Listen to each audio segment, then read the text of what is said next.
Now, Katy Perry has joined former Canadian Prime Minister Justin Trudeau at the World Economic Forum in Davos. I played some footage of that earlier.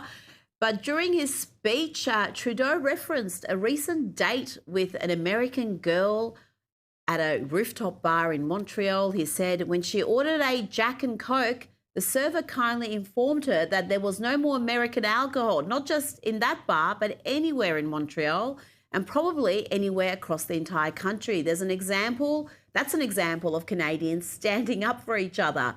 That's an example of soft power, being motivated to be there for each other at a time of stress, at a time of anxiety. Oh gosh, Kinsey, these two deserve each other. I think it's an example of how cheap Canada is. But, I would need a Jack and Coke too if I were to let that guy cop a feel. I think he's the biggest creep. But why? But why are we platforming losers who quit their jobs is my real question. It's the second coming of Prince Harry, Justin Trudeau, coming to a Toronto Hilton real estate convention near you.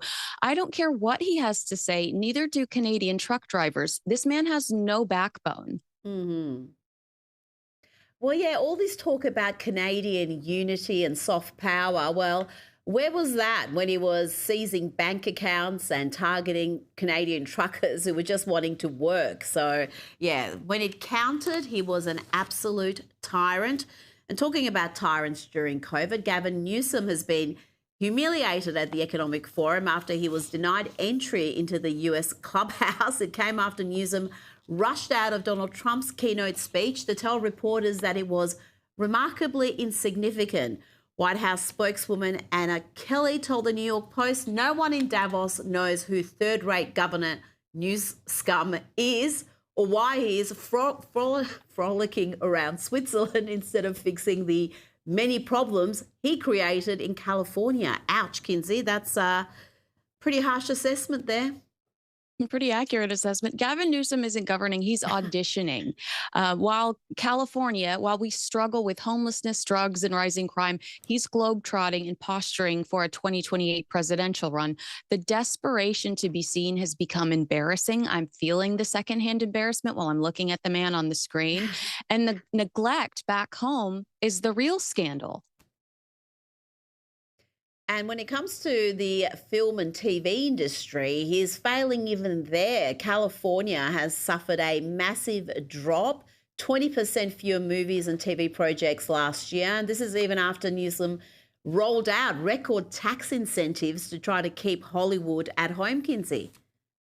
California didn't lose film and television by accident. This is an industry the state was branded on and has been for, ever.